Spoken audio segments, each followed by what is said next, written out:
Let's just say the ratings aren't the same with Caitlin Clark and the Indiana Fever now eliminated. Game 1 of the Aces Liberty matchup on Sunday drew an average of 929,000 viewers. Was down nearly 50% from last Sunday's Fever Sun contest. By the way, not only was viewership down, but attendance was as well. WNBA players are crying after Caitlin Clark's exit from the playoffs. They believe fans are against them due to not sticking around to watch their playoff games. The recent stats from the semifinals have been revealed, and it is not looking good for the WNBA since Caitlin's exit via BS fouls going against her. The WNBA... Do you want me to just say I told you so, or are you willing to say, Stephen A., you did tell us? Really? Caitlin Clark is the golden goose. I mean, what kind of sport does this? Lets their best player get treated terribly all season. Don't permit the Fevers to have a game at home in the playoffs, then lets their sport die and decrease in viewers after every single game? WNBA is the only sport where teams advance to a final and less people get interested after every game. Caitlin is now on her way to Europe, where she is...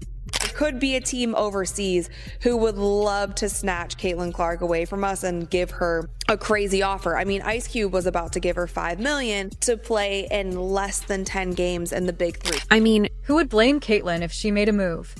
She would earn 10 times the amount she's making right now and would actually get treated correctly. The WNBA even taken her opportunity away of winning unanimous Rookie of the Year. One voter somehow voted should have been unanimous. Should have been. I agree. It should have been unanimous. And one of the things that sticks with me is, well, she was the first rookie to get a triple-double. As for viewers, they are decreasing by the minute, and the WNBA are finally seeing the Caitlin Clark effect in full flow. Players believe fans only want to see Caitlin Clark, and they would be right. Aya Wilson wasn't happy with fans calling her game boring. This year is more the year that I've seen anyone call my game boring than it's ever been. I'm like, okay, cool, whatever. Aya clearly not happy with the decrease in viewers even after winning the MVP. Aya hasn't had anywhere near the effect of the WNBA than Caitlin Clark.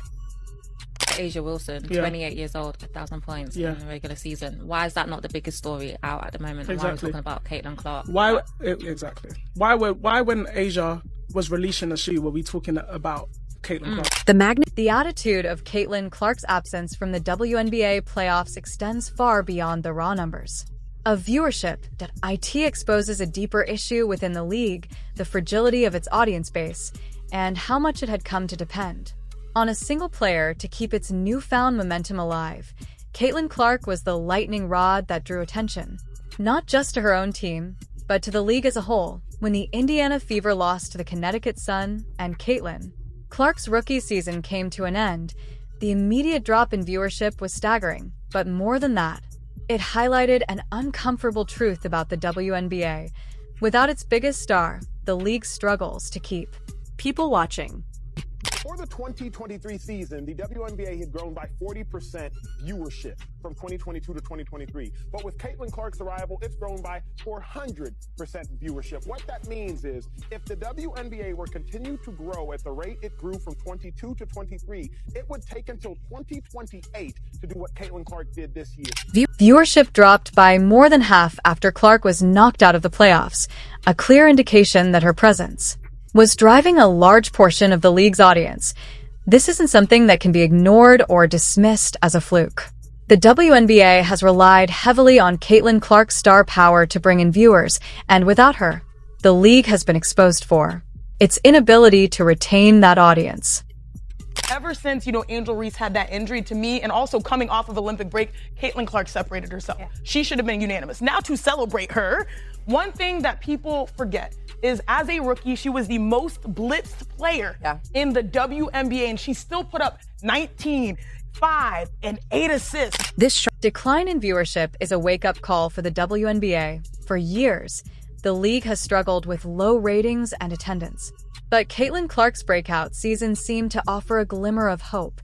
Her games consistently drew in record numbers, and for a brief moment, it felt like the WNBA had finally turned a corner. But with Clark out of the picture, it's clear that the league's newfound popularity was not as solid as it seemed. Without Caitlin Clark in the playoffs, The WNBA has had a hard time keeping the excitement levels high, fans who had been tuning in to watch Clark's every move found. Little reason to stick around once she was gone. The remaining teams may still be competitive, but they lack the kind of star, power, and charisma that Clark brought to the court. This has led to a noticeable drop in the overall buzz surrounding the playoffs.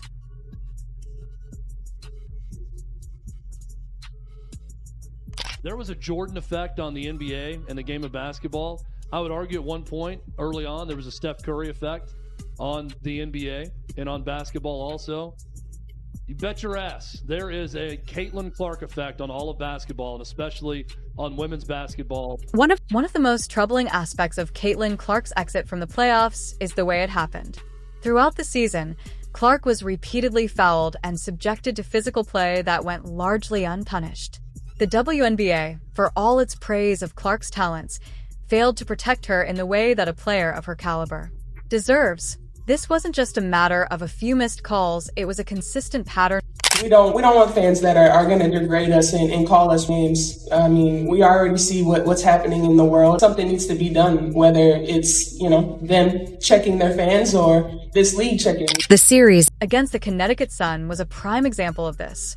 Clark was fouled hard multiple times during the series, yet the referees seemed reluctant to blow the whistle. It was as if the league didn't fully grasp how important it was to protect its star player. Fans watching at home couldn't help but feel frustrated as Clark was knocked around the court, with little intervention from the officials. This failure to protect Clark isn't just a one-off mistake, it's part of a larger issue within the WNBA. For years, the league has struggled with officiating, particularly when it comes to physical play. But when the player at the center of your league's resurgence is being subjected to this kind of treatment, it becomes a much bigger problem. The WNBA cannot afford to let its biggest star be beaten down like this, especially when she is so crucial to the league's success. Racism has been impacting the WNBA well before this year. This is not a new thing. Sure. This is, in that way, I do think Caitlin's being used as a pawn. Mm-hmm. Caitlin didn't bring racism to the WNBA. This has been happening, and that I think is what's been such a shock for all of us. Caitlin Clark's breakout season was not just a personal triumph, it was a massive opportunity for the WNBA to showcase its potential to a wider audience. Her games were drawing in viewers from all over the country, many of whom had never watched a WNBA game before. This was a moment for the league to capitalize on the buzz surrounding Clark and build a lasting fan base. But by failing to protect her, the WNBA squandered that opportunity. Fans know exactly what happened. They saw how Clark was treated on the court, and many of them have been vocal about their frustration. Social media has been filled with comments from fans who feel that the WNBA let Clark down, allowing her to be fouled repeatedly, without proper officiating. There are very, very few people, but there are some out there who resent the fact that this young white girl came out there and did her thing. Rookie of the year, 4th in the league for MVP voting, assist leader, one of the top leading scorers after the Olympic Games. She put on a show, validating all the attention she was receiving. This led to a growing sentiment that the league isn't doing enough to protect its stars, which could have long-term consequences. For fan loyalty, the WNBA is now in a precarious position. Caitlin Clark has already done more for the league in one season than many players do in an entire career. But if the league doesn't take action to protect her and other players like her, it risks losing the very stars who are helping to grow the game. This isn't just about winning games, it's about the future of the league. Number of viewers for WNBA games that Caitlin Clark is not in is like 3 to 4 million. When she's in the game, when it's her game playing, it's like 17 million. Yeah. Well, I also look at the attendance in the arena. Yes. It's 8,000 to 10,000 everywhere else. Caitlin Clark, 17,000, 18,000. As if